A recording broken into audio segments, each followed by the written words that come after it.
Haupa, agur terdi guztioi. Hemen gatoz, gaur mundu garaikideari egindako begiratu panoramiko batekin. Piskat gaurko helburua litzateke egungo mundu garaikideari begiratzeko 12 angeluri buruz hitz egitea, eta bukaeran behar bada zertxo bait Euskal Herrian minutu gutxi batzutan enfokatzea, baina esan dezagun hitzaldiaren zatirik luzeena izango litzateke gaur egungo mundu garaikideari begiratu panoramiko bat egitea. 12 angelu aukeratu ditugu horretarako, eta, 12 angelutan bakoitzaren titularrak bakarrik emango ditugu, aitortuz simplifikazioa, oso minutu gutxi emango ditugulako angelu bakoitzarekin, eta angelu bakoitzak beharko lukelako hitzaldi oso bat edo master oso bat. Orduan, simplifikazioa aitortuz eta begiratu panoramikoan indarra jarriz, saiatuko gara minutu gutxi batzuetan bakoitzetik zerbait esaten, da horrela, hitzaldi gala ere, hitzaldi luze xamar bat ateratzeko arriskuarekin. Mundu garaikidearen, titular nagusiak izan litezke batetik azelerazioa, mundu gero eta azeleratuago batean gaude, bektore desberdinak ditu azelerazio honek, eta bestetik konplexutasuna, eta behar bada esan dezakegu inoiz baino zailagoa dela, gaur egun mundua ulertzeko gakoak izatea, bere azelerazio eta konplexutasunagatik, eta bestetik inoiz baino beharrezkoa ere badugula, behintzat, oinarri, tresna, kajoi sistema edo adar sistema minimo bat edukitzea gaur egungo munduaren konplexitasun honetan norbere irakurketa gidatzeko. Oso informatuak gaude, baina garbi dago informazioa eta ezagutza ez dela gauza bera, ez baduela gutxienez 3 liga ez da informazioa, gaitezke oso informatuak, baina aldi berean ulermen eta ezagutza gutxi eduki munduan gertatzen ari denez. Eta bestetik jakituria litzateke 3. liga bat, jakituria litzateke ondo bizitzeko gakoak barneratzea, eta horrek ez dauka enbeste zerikusi ez informazioarekin, ez ezagutzarekin ere, askotan ezagutza gutxiko personak izan daitezke jakituria handikoak, baina jakituriaren gaia pixkat albo batera utzita, hezkuntzaren zeregina izango litzateke, informazio uholdean bizi den mundu batean, ikasleari edo gako batzuk eta tresna batzuk ematea, norbere ezagutza kajoiak, norbere ezagutza adarrak poliki-poliki eraikitzen hasteko informazio hori metabolizatuko badugu.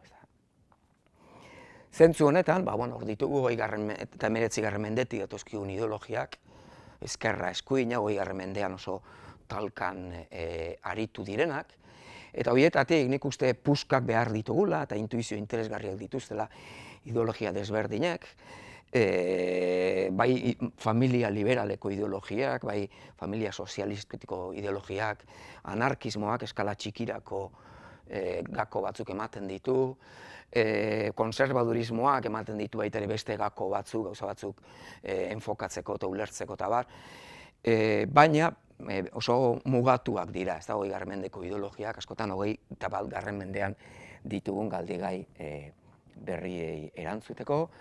Seguru asko 21. menderako galderei erantzuteko 20. mende eta 19. mendeko ideologia moderno hoiez gain beharko ditugu tradizio espiritual, jakituria tradizio zaharrak, erlijioek eta ematen dizkiguten material filosofikoak eta bestelako material filosofikoak ere, eta bestetik zientzia ematen ari zaigun gizakiaren eta gizartearen hainbat aspekturen ulermen sakonago bat, eta orduan material zahar oso berri eta ideologiko desberdinak beharko ditugu material horiekin 20. mendeko pentsamendu eragile xamar bat eraikitzeko.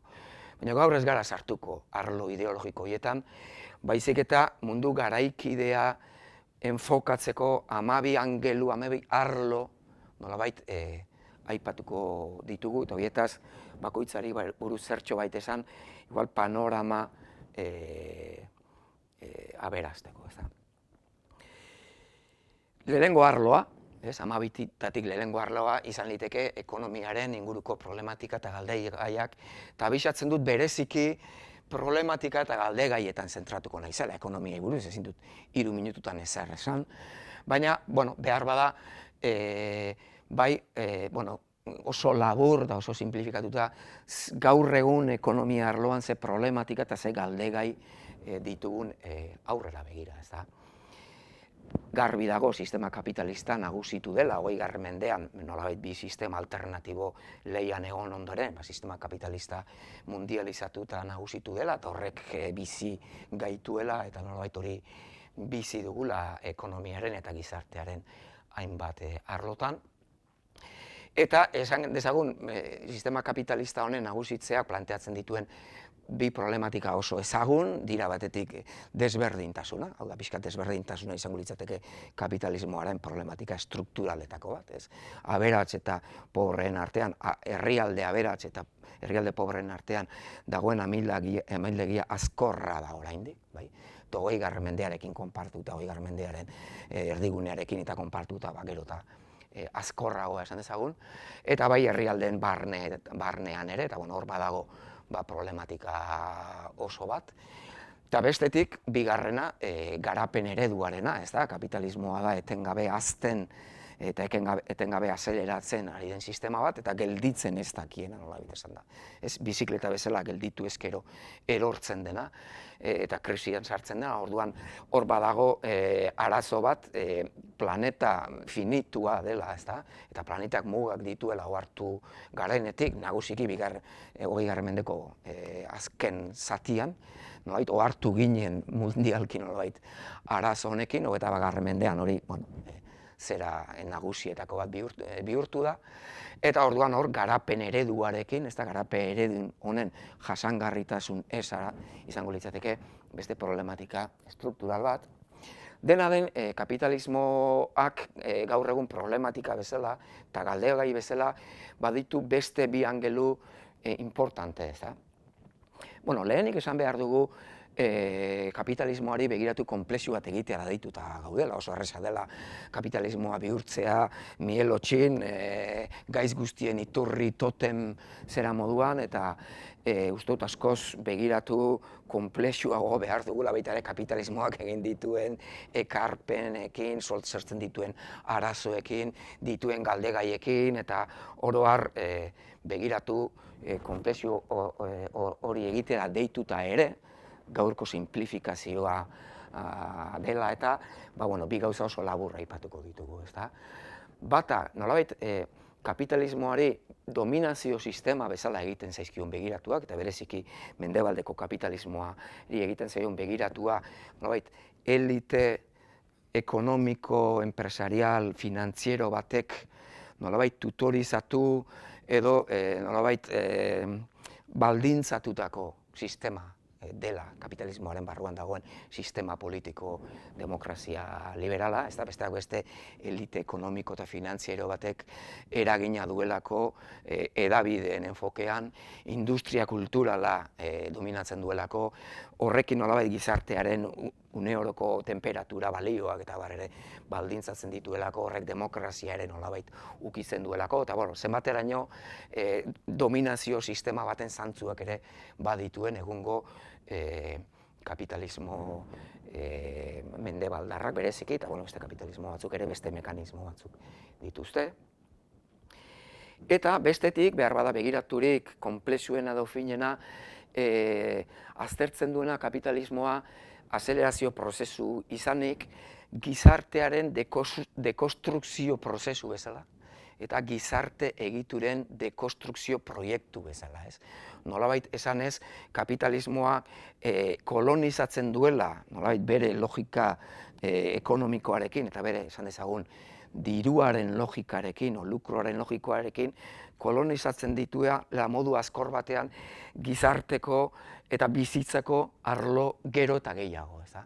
Orduan, baduela nolabait esan da kapitalismoak eta bereziki gaur egungo hiperkapitalismoak gizartea dekonstruitzeko prozesu edo proiektu baten zantzuak, ez da gizartea esaten dugunean, esaten dugu oro har komunitateak, kulturak, familia eta gizakiaren nolabait zuntz antropologikoak beraiek zenbateraino ez ote den ari desintegratzen nolabait hiperkapitalismo hau, ez da? Eta horren barruan ulertu behar ditugu baita ere gaur egungo hainbat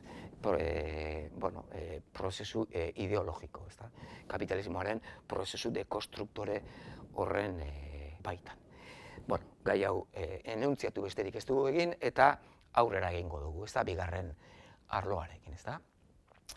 Ingurugiro, klima eta energiaren inguruko problematika eta galdegaiak, hau, nahiko ezaguna, hiru gauza desberdin dira, ez da, ingurugiroa, klima eta energia, elkarri lotuta daudenak, ez da, titularrak badakizkigu, ez da, ingurugiroan nagusiki biodibertsitatearen galera batetik, eta kutsadura azkorra bestetik, ez da, itsaso eta lurren eta airearen kutsadura, ez da. Azken horri lotuta klima aldaketak dakarren debate eta alarma guztia, eta azkenik honi lotuta nolabait esan da energiarena, ez da. Erregai fosil merkeen, erregai fosil ikaragarri merkeen aro batetik gatoz, eta horrek azaltzen du nolabait kapitalismoaren hazkuntza esponentzial, kapitalismoaren eta sozialismo errealaren hazkuntza esponentzial ikaragarri hau eta garapen eredu honen sinismena bera. Eta, aipatzen da erregai fosilen aroa bukatzera datorrela, eta seguru asko hor gap edo eten bat egongo dela, eten traumatiko bat egongo dela seguru asko, hortik beste eredu energetiko batera pasatzerakoan, ez garelako seguru asko mundu bezala prest egongo horrelako galera potente baterako, ez da.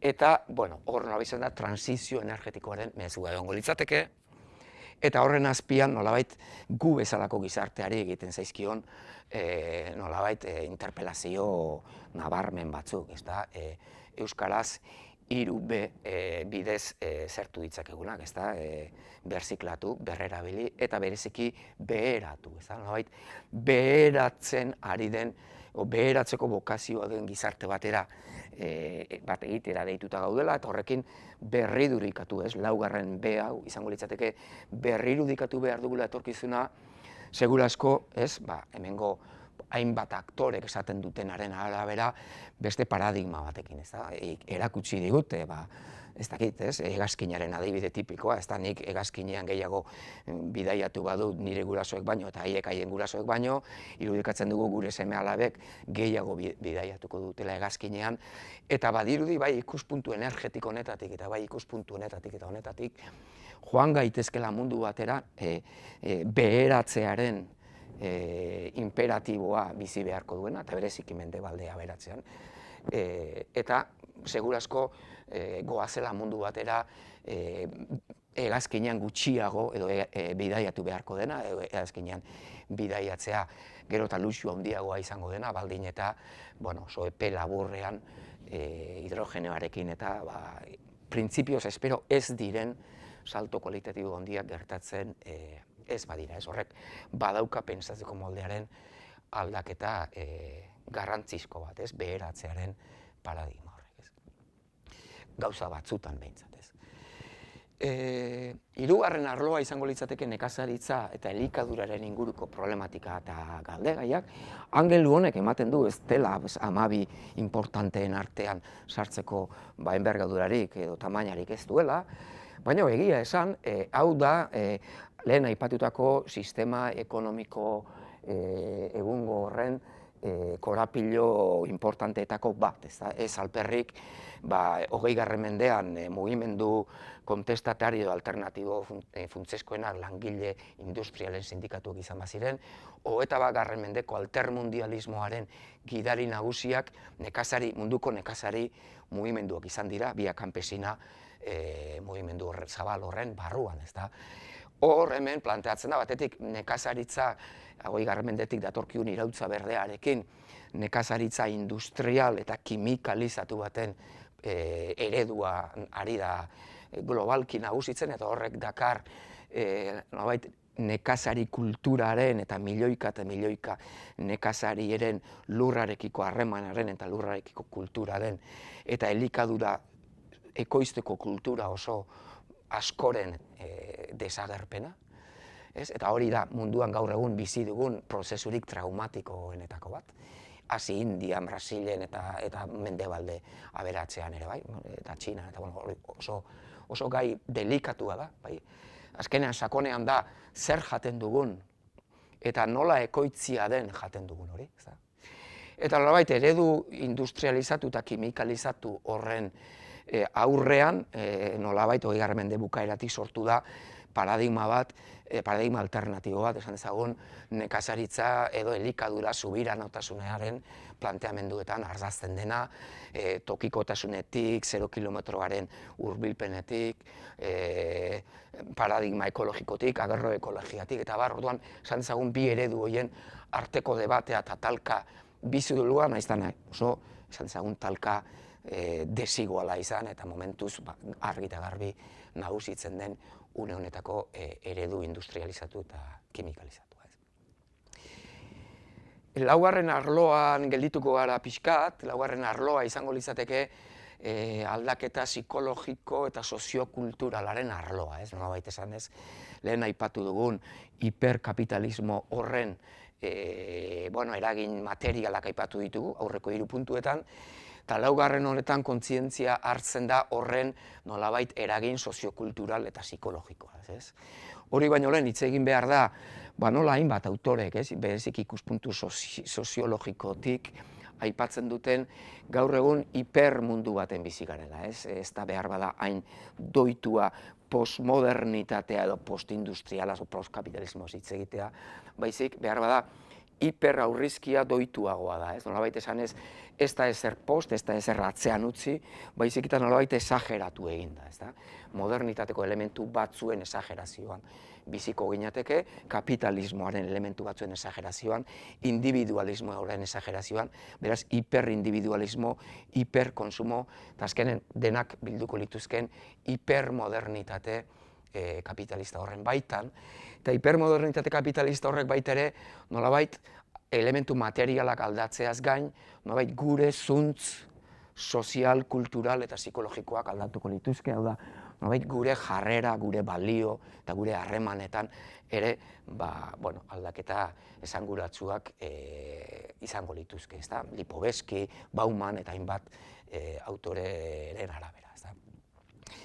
Nolabait esango genuke, eta hurrengo diapositiba pasa aurretik, edo pasata, hobeto esan da, modernitate hau oso ezaguna da Baumanen planteamendua, ez da nola pasa garen edo nola Mendebalde aberatzeko herrialdeak bereziki pasatzen ari diren modernitate solido baten elementuetatik modernitate likido batera, ez da, hau behar bada hizkuntza kalekoagoan edo ulergarriagoan esan da, eta hau ere simplifikatuta esango nuke modernitate solidoan egongo lirateke gizakiak izango lituzke, gizaki modernoak, izango lituzke konfiantza eremu oinarrizko batzuk, nolabait esan da, familia, bikotea, pertsonaren funtsezko loturak nolabait egonkor xamarrak izango lirateke, proposartzen dut xamarrak, asuntua ez delako egonkorretik desagonkorrera pasa garela, baizik eta azkenean joerak dira, ez da, orduan, egonko xamarrak izateko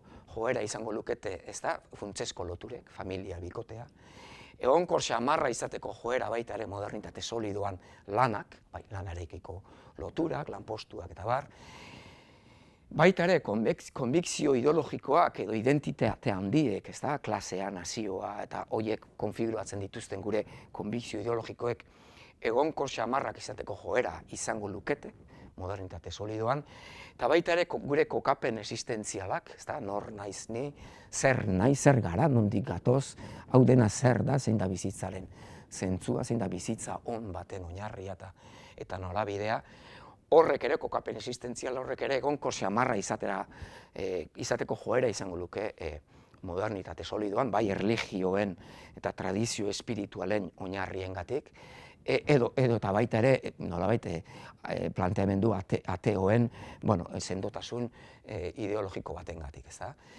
Eta, nolabait, konfiantza eremu oinarrizko hauek ahultzera joko luke hipermodernitateak, ez da? Eta zerekin bereziki, hipermodernitateak edo hiperkapitalismo honek nolabait jartzen duen mezua delako hiperindividualismoarena, hau da, nolabait esan da, zu eta zure desioak dira funtsesko diren gauza bakarrak, bai?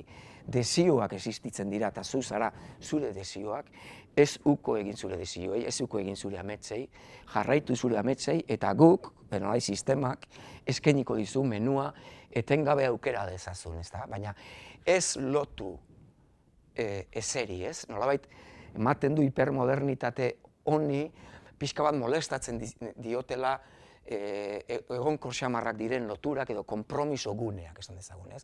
Ez lotu familiari, bikoteari, ez lotu lanari, ez lotu konbizio ideologikoi, ez lotu kokapen existentziali edo erligioi edo tradizio kultural sendoi, baizik eta jarraitu zure desioi, ez? Horrek badakar nolabait esan da elementu hauen ahultze bat, ez? Urrengo pasako ginateke urrengora, bai, honek likidotasuna adieraziko luke, familia, bikotea eta funtsesko loturak hor daude, baina desegonkor xamarrak izango lirateke modernitate likidoan, lana berdin, konbizio ideologikoak ere nolabait hor daude oraindik, baina desegonkorrago, kokapen existentzialak ere bai, hipermodernitate honek nolabait tradizio sendoak, konbizio sendoak honetan ere inpugnatzen ditu nolabait esan da, ez? Eta esaten digu ez lotu, bai? Eta, mezu hori, ez da, aukeratu, ez da, aukeratzeko imperatiboa, zure desioak dira garrantzitsuen den bakarra, eta aukeren menu horretan, edo hipermodernitateko, hipermerkatuko askatasun horretan, konpromiso nozioa lausotzen da, eta horrekin nolait identitatea ere desegonkorragoa eta lausoagoa izango litzateke, ez da. Hau da nolabait esan da, soziologo hauek egiten duten deskribapena, egia da gero gizarte bakoitzak aztertu behar duela zenbateraino hau horrela den gure baitan, zenbateraino gure gizarteetan elementu likido hauek dauden edo elementu solido hauek ere badauden, eta zenbateraino baita ere debatea, ez da zenbateraino dain hau ona, zenbateraino dauen txarra. Egia da oro har, Baumanek eta hauek ez dutela hartzen honen kontrako jarrera bat eta modernitate egonkorragoaren ideologizazio bat, baina bai abisatzen dute honen problematikotasunaz, bai? Eta nolabait honen alde negatibo eta problematikoak azpimarratu dituzten nolabait tesi hauek planteatu dituztenak, baina beti ere beren ambivalentzia ulertzera deituta gaudela iruditzen zaigu. Aurrera egingo dugu, 5. izango litzateke geopolitika, populazio eta balore talka globalaren inguruko problematika galdegaiak, eta asko behar bada harridura sartuko duzu ez, zergatik sartzen den hemen geopolitika, baina esan beharra dago baita ere geopolitikaz eta munduaren begiratu globalaz pentsatu gabe, aurreko atal hau ere ez dela ondo ulertzen, Bestea aurreko atal hori eta likidotze prozesua eta hipermodernitatearen hainbat elementu mendebaldean gertatzen ari den prozesua direlako, eta ez dagoelako oso garbi zenbateraino globalitatea mendebaldearen prozesu guztien atzetik doan, ezta. 20. mendetik gatoz eta hor, nolabait bi ereduen arteko talka bukatu zenean, nolabait batzuk postulatu zuten historia bukatu da, kapitalismo liberala nagusitu da, eta kapitalismo liberalaren nagusitzearekin, mendebaldeko kapitalismo liberala eta horrei lotutako demokrazia eredu liberala eta bere mendebaldeko balore, horiek, balore postmoderno horiek, nagusituko dira munduan, historia bukatzen ari da, nolabait esan da, eta globalizazioa horien nagusitze prozesu bat izango da, ezta. Hori da munduari begiratzeko modu bat, baina bada munduari begiratzeko beste modu bat, Huntingtonek eta hauek zibilizazio talkarekin eta planteatu zutena, eta hori gaur egun problematizatua bada ere, hor badago nozio bat zer pentsatua ematen duena mundua ulertzeko, ez? Eta da mundu multipolar baten tentsioa. bai?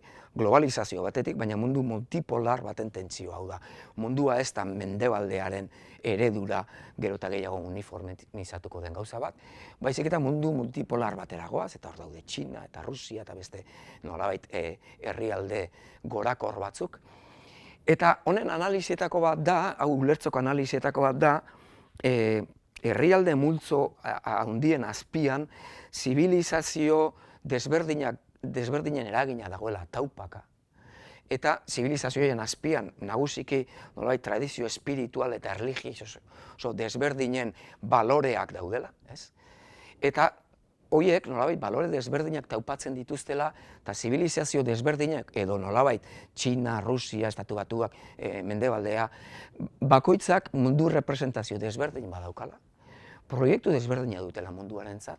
Eta oro har, beste herrialde emergente hauek ez daudela prest mendebaldeko deribari besterik gabe jarraitzeko. Nik uste ikuspuntu honetatik hobeto ulertzen dugula mundua globalizazioaren tesiarekin batera, eta horrekiko tensioa. Zer esan nahi du honek? Honek esan nahi ditu gauza asko, batetik baloreen ikuspuntutik, guk askotan uste dugu gure baloreak berdintasuna, askatasuna eta unibertsalak direla, baina apur bat sakonduta eta Habermas eta inkluso mendebaldeko pentsalarerik aitortuenei jarraituta ikusten dugu, mendebaldeko, adibidez, guk momentu honetan berdintasunari edo genero berdintasunari eta ekonomian berdintasunari eta ematen diogun balorea neurri oso handi batean kristautasunetik datorrela, kristautasuna eta munduk errekorromanotik datozen balioak direla, horiek mutatuta gero modernitatea eman dutenak, eta segurasko hori zentzu hortan, berdintasuna oso balore bibilikoa dela,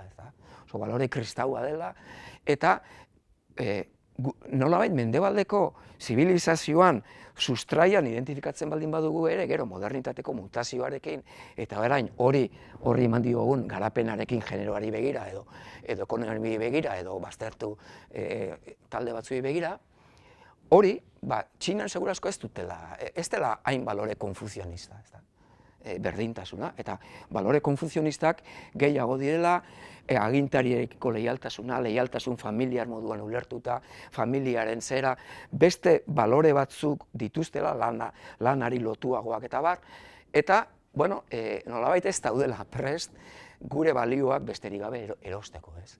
Eta gainera, eta ere interesgarria da, momentu honetan Errusiatik, Txinatik, Indiatik, eta hainbat lekutatik, ari dela formulatzen nolabait balore kristau eta grekorromano horietatik sortutako modernitatearen ondoren sortu den hipermodernitate hau edo modernitatearen esagerazio hau Baumanek eta Lipoveskik eta formulatzen dutena Txinatik eta Rusiatik begiratuta behar bada modernitatearen degradazio bezala ere uler litekela, ezta?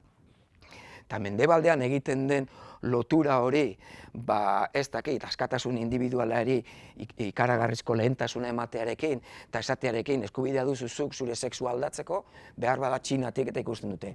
Nola, hiperindividualismo horretan sexuare aldatzeko eskubidea duzula, hori nondik atera duzu zuek? Zuek atera duzu behar bada zuen baloreen hipergarapen horrekin, baina ez da gurea, ez da gure lehentasuna historia hori, ez da. Orduan, hor, ikusi behar dugu, zo mundu multipolarrean gaudela, eta gaina badago tesi bat, interesgarria esaten duena, badakigu, Txina, Estatu Batuak, hor talka ekonomikoa, militarra, estrategikoa oso handia dela, eta hori, 21. mendean ikusiko dugula, ez da ze zibilizazio nagusitze denen, India ere ez dezagun ahaztu, milioi dira, hau da, mendebal osoa baino gehiago da, India bakarrik, eta bar.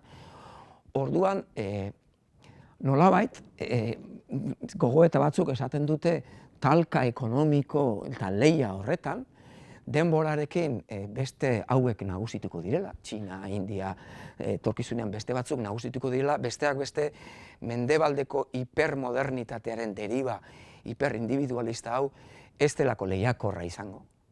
Lan konpromiso aldetik, gizartearen ordenamendu aldetik, eta ez dela lehiakorra izango beste hauen potentziarekin eta indarrarekin. Orduan, hor, gogoeta interesgarriak daude, etorkizuneko mundua ulertzerakoan, eta gure mendebalde zentrismoa, pixkat auzitan jartzerakoan.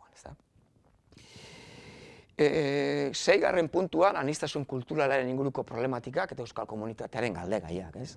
Bueno, labur esan da, ez da munduan 6-7 mila hizkuntza daude, baina 100 piku estatu bakarrik, horrek esan nahi du hizkuntza gehienek, ez dutela estaturik, ez dutela indar politiko bat hizkuntza horren funtzio guztiak betetzen direla ziurtatzeko, eta kalkulatzen dela 6-7 mila horietatik, hizkuntza asko eta asko gehienak inkluso desagertuko direla mendu honetan horrela jarraitzen badugu. Hau da, bigarren puntuan esan badugu bioanistasunaren galera azkorra dagoela, gero eta animali eta landare espezie gehiago galtzen ari direla globalizazio honen bidearekin. Gauza bera esan dezakegu hizkuntzekin, hizkuntzak masiboke galtzen ari direla inoiz baino azkarrago munduan gaur egun, eta segurazko bi prozesuek badutela sakoneko lotura bat, ez? Naturaren biodibertsitate galerak eta kulturaren biodibertsitate galerak, kulturena, beraz kultur komunitateena hizkuntzenak lotuta daudela. Hor, euskal komunitateak baditu galdera propio batzuk, besteak beste euskararen komunitatea ere, bueno, nolabait minorizatua eta arriskuan dagoen hizkuntzetako bat delako, baina azken 60 urtetan euskararen komunitateak egin du apustu bat, tropel horretatik tiraka jartzeko, eta nolabait esan da, 20. mendean hizkuntza normalizatu eta garatu bat izateko, ez da? Zentzu hortan, beste era batera esan dezagun, hizkuntzek minbizia dutela, ez? Paradigma honetan hizkuntza minorizatuak minbizia dutela, eta inkluso minbizi terminala, gehienek edo askok. Eta euskara dela minbizi terminal batetik hasi eta nolabait minbiziaren aurrean terapia esperimental bat martxan jarri duen hizkuntza komunitate bat. 61 urte daramagu terapia esperimentalarekin. Baina, eta, gorputza indartu dugu, baina oraindik nolabait gaixorik dago gorputza, eta oraindik bidea egin behar dugu, minbizia erabat gainditzeko. Baina egia da mundu mailan beste hizkuntza komunitate askorentzat, erreferentzia edo inspiratzailea izan daitekela euskarak egin duen bidea, ez da? Baina, utziko dugu gai ere, hau titularra eman da, eta 7. gaira pasako gara, ez da? Teknologiaren inguruko problematika eta galdegaiak. Lehen esan badugu, kapitalismoa gaur egun eta oro har mundu garaikidearen norabidea azelerazioa dela, prozesu azeleratua dela, azelerazio vektore importante horietako bat teknologia bera dugu, ez da? Teknologia da azelerazio hau bultzatzen eta laguntzen duen vektoretako bat, ez? Eta hauen problematika eta galdegaiak, asko dira, ez da? Eta honek uste galdera berrien aurrean jartzen gaituela gizarte bezala, herri bezala, mundu bezala, ez da? Batetik, esan dezaguna, simplifikatuta, vektore azeleratu horretan bi direla nagusiki galdegaiak berriak bultzatzen dituztenak, bata bioteknologiak, bizitzaren inguru teknologiak, eta bestetik infoteknologiak, edo informazioaren inguruko teknologiak, adimen artifiziala, ordenagailu kuantikoak eta barra. Orduan, nolabait esan dezakegu bi adar hauekin, bioteknologia eta infoteknologia aurreratzen ari direnekin, galdera berrien aurrean eta galdera larrien aurrean ere gaudela. Eta segurazko gure etikak eta gure ideologiak edo eskerrak edo eskuinak eta zea guzti horrek ez daukala erantzunik teknologia hauek planteatzen dituzten galdera azkorren aurrean, ez bakarrik adimen artifizialaren abiaduraren norabidea edo baita ere bioteknologian, ez da, aukera baldin badaukagu etorkizunean edo dagoeneko, ez, pixkat ezagutu dut arlo hori eta aurren enbrioiak aukeratzeko, aurren enbrioiak manipulatzeko eta etorkizun laster, aukeratzeko aurra sanoa badator eta indartsua badator eta inteligentzia badator aurrera eta bestela atzera eta hor noait arraza hobetzeko eugenesiaren mamu nazi hori, baina emaz nazia etzena, 20. mendean ere nazien aurretik estatu batu eta nabar popular zen eta bar, arraza hobetzearen gaia, eta bar, hainbat gai datozkigu bai bioteknologietan eta bai infoteknologietan, Eta horren aurrean, nolabait etika ez dugu prestatuta, eta are gutxiago ideologia modernoen, sozialista, liberal, eta hauen nolabait materialak ez daude hauei erantzuteko prestatuta, eta segurasko atzerago joan beharko dugu material sakonagoen bila, eta aurrerago ere bai, galdera berrien bila. Hemen, aipatzen dira batzuk, ez bakarrik gainera bioteknologia eta bar, gehiago ere bai, bioteknologia, adimen artifiziala, robotika, genen manipulazioa, eugenesia, baina gure egunerokotasunean eragiten duten internet eramangarria pantalla eta fikzio dosiak guregan sortzen dituen aldaketa neurologikoak, aurren arretarekin dauden arazoak, eta bar, oro har, galdegai interesgarri asko ditugu arlo honetan. Zortzigarren gaia informazio gizartearen inguruko problematika eta galdegaiak. Batzuk formulatzen dute ezagutzaren gizartean bizi garela, hori uste dut auzitan jarri beharrekoa dela, ez da hori behar bada benevolentea izatea litzateke gaur egungo gizartearekin, eta igual doituagoa da esatea informazio gizartean gaudela, gero informazio hori ezagutza bihurtzen dugun beste galdera bada, ez da? Eta informazio gizartearen inguruan nolabait badaude bi problematika gauza asko laburtzen dituztenak, nik horrela laburtuko nituzke, ez da, batetik saturazioan fenomenoa, hau da, gehiegizko edo tamaina handiko informazio uholdean bizi dela gaur egun gizakia, eta arazoa dela hain zuzen ere uholdean urredangarria nola eraiki, nola eraiki munduaren ulerkera bat eta ezagutza sorta bat, informazio uholde horren herrian, bereziki informazio uholdeak askotan duelako gaitasuna relevantea dena eta irrelevantea dena horrelako uholdean nahazteko, eta askotan relevantea dena diskriminatu edo discernitzeko arazoak planteatzen dituelako. Eta bestetik, bigarren problematika bat izango litzateke mediatizazioa.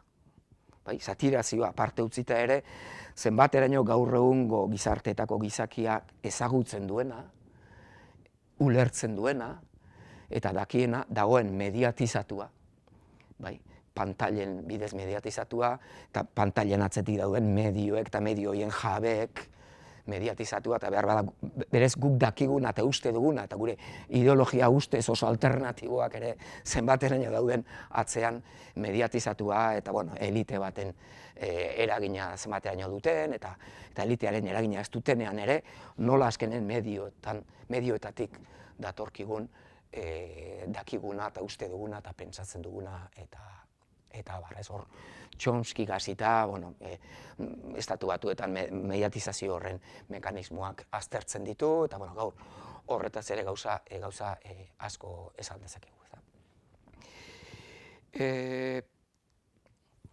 Bederatzigarrena, debate kulturalen eta sexu generoen inguruko problematika aldegaiak, hauek ere asko dira, hainbat debate kultural daude gaur egungo mendebaldeko gizarteetan, ezin ditugu aipatu denak, sexu generoena ere pixkat oso labur, ez da, nolabait zoom out handi bat egin da historian, gatoz nolabait esan da gizarte teknologikoki agrikolak zetorre ziren gizarteetatik, fase agrikola oso luze bat, ia oraintxe bukatu da, ez da Euskal Herrian, eta beste leku batzutan, gure aiton amonak ezagutu ditugu gizarte agrikola horren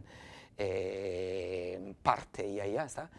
Eta nolabait, nahiko ezaguna da, gizarte agrikolek, inkluso aurreko gizarte aurre historiko eta bestelakoek baino ere gehiago polarizatu dituztela funtzio femenino eta funtzio maskulinoak, emakume eta gizonezkoen funtzioak, bereziki gizarte agrikolak indar fisikoaren behar handian eta indar fisikoan oinarritu diren zibilizazioak izan direlako mundu osoan gainera, eta nolabait esan da hortik gatoz, nolabait esan da, ez bakarrik funtzio polarizaziotik, baizik eta funtzio polarizazio horren nolabaiteko jerarkizaziotik gatoz, ez? Eta hori, orain arte izan dugu, eta horren eragina dugu, hori garelako neurri ondeon bat, baita ere, kulturalki, ez? Naiz eta emakume eta gizonen arteko diferentzia betidanik datorren, eta horren ondorioz gara baita ere biologikoki eta arlo batzutan desberdinak, nabarmena denez, hori milioika urteko eta milaka urteko evoluzioaren emaitza da nolabait esan da. Eta gaur egun, gizarte industrial eta bereziki postindustrialetan galdu du nolabait horrek gizarte agrikolaren polarizazio eta jerarkizazioak bere izatearen bereziki teknologiko handia, eta ari gara nolabait prozesu bat bizitzen, nolabait berdintasun, nolabait sexuen arteko berdintasun paradigma batera, ezta? Bereziki, eta hainbat olatu desberdin egon dira, eta olatu hauetan bereziki, ezta, duintasun berdintasuna, duintasunen berdina, bai? Eskubide berdintasuna, eta aukera berdinak, ez? Horko hirukote zera da, ezta, potentea da, ezta? Duintasuna, eskubideak, baina ez bakarrik eskubideak, aukerak, ezta? Eskubide eta aukera berdintasuna izango litzateke nolabait esan da berdintasun paradigmaren norabidea.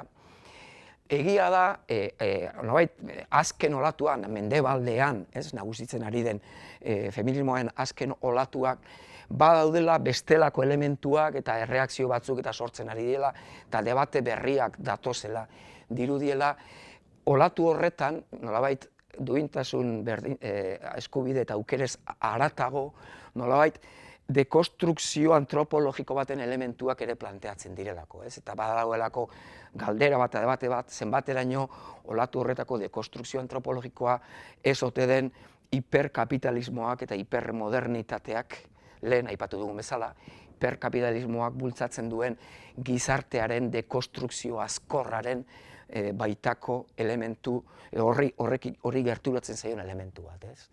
Lehen aipatu badugu, nolabait hiperkapitalismoak baduela nolabait prozesu bat eta proiektu bat, komunitatea, familia, tradizio kulturalak, erroak, guzti horiek desegiteko planteamendu desioetan, norbere desio individualetan oinarritutako planteamendu hiperindividualismo baten baitan.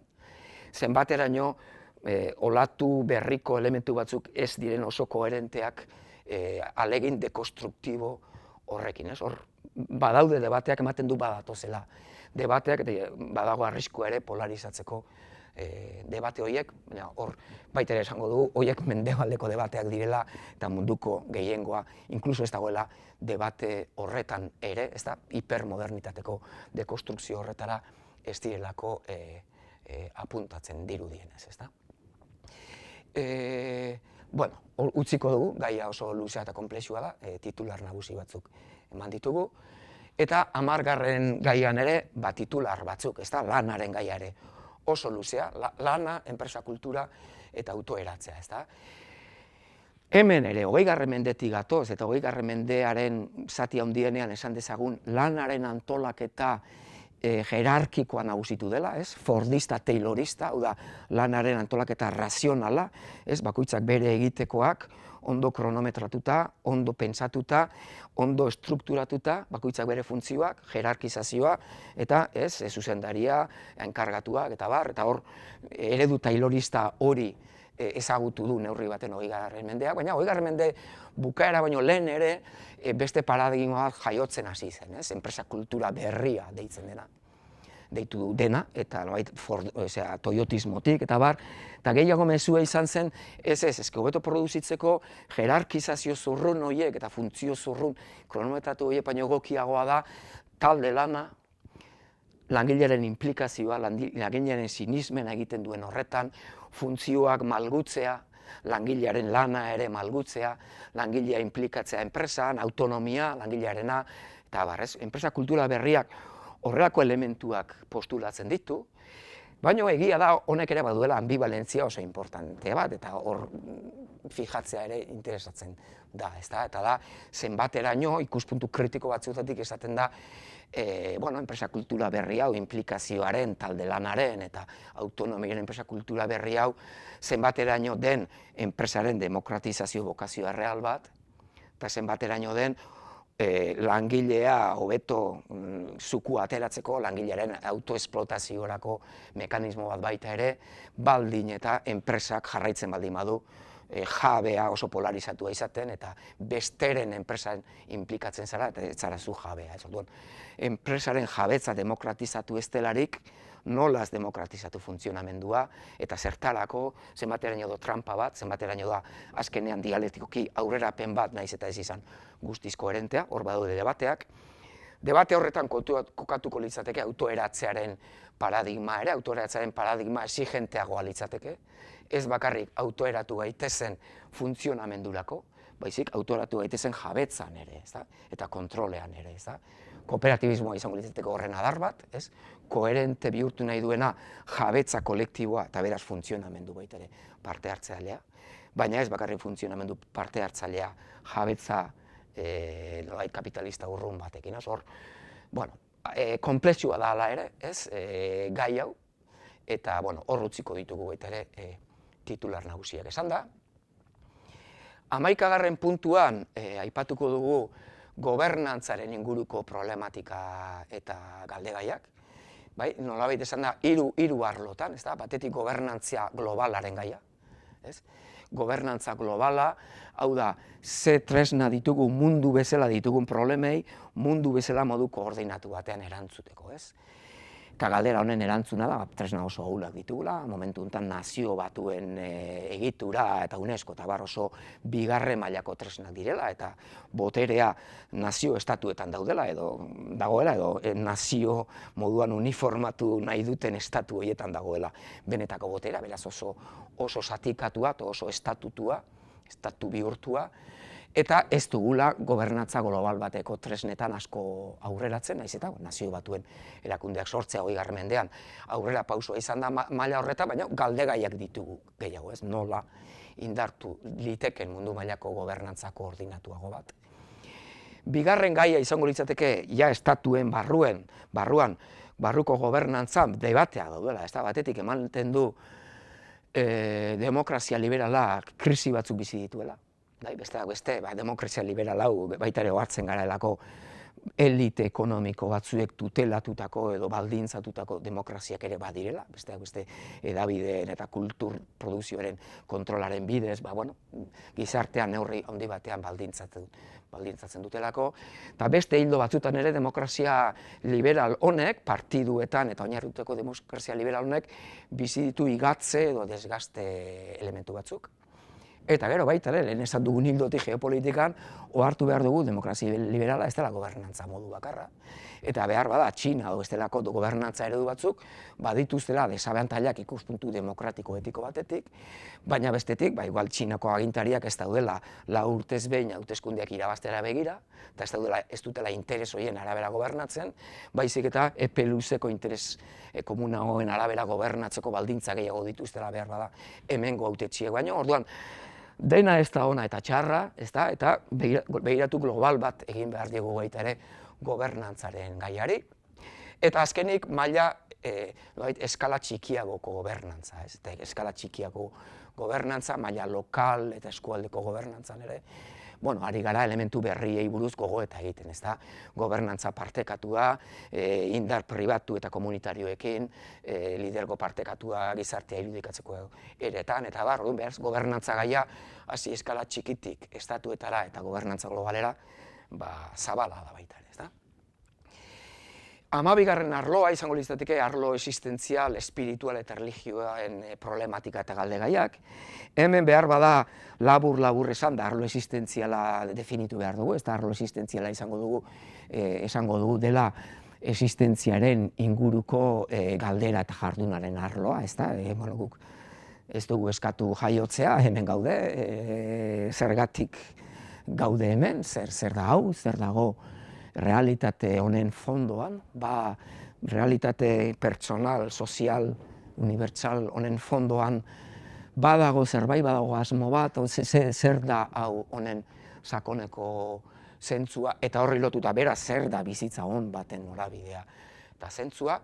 Hori izango litzateke pixkat espiritualitateen arloa, espiritualitatea dela esango genuke arlo existentzial horretako galdegai eta pertsonak duen irikidura konstitutibo horretan, hau da, pertsonak ez dugu esan, baina pertsonak, individuak badu nolabait irikidura konstitutibo bat, animalia iriki hau garen aldetik arlo existentzial horretala, eta espiritualitatea litzateke autu bat, eta da, irikidura konstitutibo horri lantzea eta horrekin jardun bat egitea, jardun individual eta kolektiboa. Beraz, espiritualitatea autu bat da, beste autu bat da, arlo existentziala ez erantzutea jardun espiritual batekin. Baina espiritualitatea litzateke arlo existentzial horretako jarduna, eta erlijioak lirateke nolabait espiritualitatearen korronte historiko handiak, ezta? Nolabait gizakiak dena korronte historikotan, korronte kulturaletan egiten duelako, gizakia animalik kultural eta sozial bat da, beraz, arlo existentziala ere, espiritualitatean lanketa egiten du korronteen bidez, kultura pilaketaren bidez, intuizio existentzial eta espiritual funtseskoen, funtseskoei garatuz, historian ibilbide emanez, horren inguruan kultura bat sortuz, horrela ezagutzen dugu nolabait humanitatea, ezta? Galdera da, ez? Nola kokatzen diren hau erlijioen eta espiritualitateen gaia gaur egungo mundu garaikidean, batetik munduaren zati handi batean, esan dezagun plaza laikoan kokatzen dela, hau, ez da, nolabait, plaza laikoa izango litzateke erlijio eta erlijio gabetasun desberdinak, bai, plaza berean kokatzea, inoren monopolio kognitiborik gabe, eta hor garatzeko eta ben proposamena iteko aukera izango lukete tradizio espiritualek, hau da, erlijioek, eta bestelako proposamenek. Bestetik, nolabait esan da, hemen igual pixkat berezia da Europa eta munduaren beste leku gehienetan gertatzen dena, ez dezagun ahaztu gainera Europa oso leku minoritarioa dela munduan. Europan, eta bereziki mendebaldeko Europa honetan, Erdi Aroan kristautasunak, bereziki Eliza Katolikoak hartu zuen funtzioa gizarte artikulatzeko edo ertaroa artikulatzeko Erromako imperio erori zelarik eta, nolabait, Elizak izan zituen funtzio garrantzitsu batzuk, ez? Hori artikulatzeko, ez? Gero, egiten denen burgesiak, iraultza burgesa egiten duelarik Erdi Aroko botereen kontra, jakina, burgesiak aurrean duen boterea, besteak beste, aristokrazia eta bar, baina besteak beste Eliza da, ez da? Hortik sortzen da nolabaiteko automatismo bat, burgesiatik datorrena, non aurrera egiteko edo progresista izateko hautsi behar dena Eliza da, eta beraz horri pixka lotu zaio automatikoki hautsi behar dena erlijioa da, aurrean dugun botere hori erlijioa Eliza da, beraz aurrerakoia izatea lotuta dago hori haustearekin, da hor mekanismo inkostiente batzuk zabaldu dira, maila kultural, filosofiko, mediatiko eta guztia. Hortik dator Europa, ez? Eta horrela baita ere ulertu behar da Europako mapa berezia izatea erlijioen fenomenoan munduan, ez da? Adibidez, Amerika bera, mendebaldeko zibilizazioen momentu enten iturri nagusietako bat izanik, Amerikan ere Frantziarekin batera egin zen iraultza, burgesa, baina han iraultza burgesa, etzen egin Elizaren kontra, Amerikan ez zegoelako Eliza botere nagusi bezala artikulatua, orduan, iraultza egin zutena, kristauak ziren, baina ez zuten Elizaren kontra egin, orduan, Ipar Ameriketan ez dagoen beste barneratuta progresismoa beraz erlijioen kontra egotea, baizik eta erlijio asko gauza naturalagoa da, eskerrean, eskubian, eskerra alternatiboan, eta zera guztietan, eta fededun tasak oso altuak dira oro har, eta beraz honek eramaten gaitu baita ere ikustera, mendebaldeko zibilizazioaz aritu gara, baina beste zibilizazioetan ere fenomenoak gertatzen ari dira, ez da, adibidez, Txina, bereziki 20. mendean maoismoak iraultza kulturala egina izan zuen, desagertu sustrai religioso, espiritual eta sustrai kultural guztiak desagertzen saiatuz,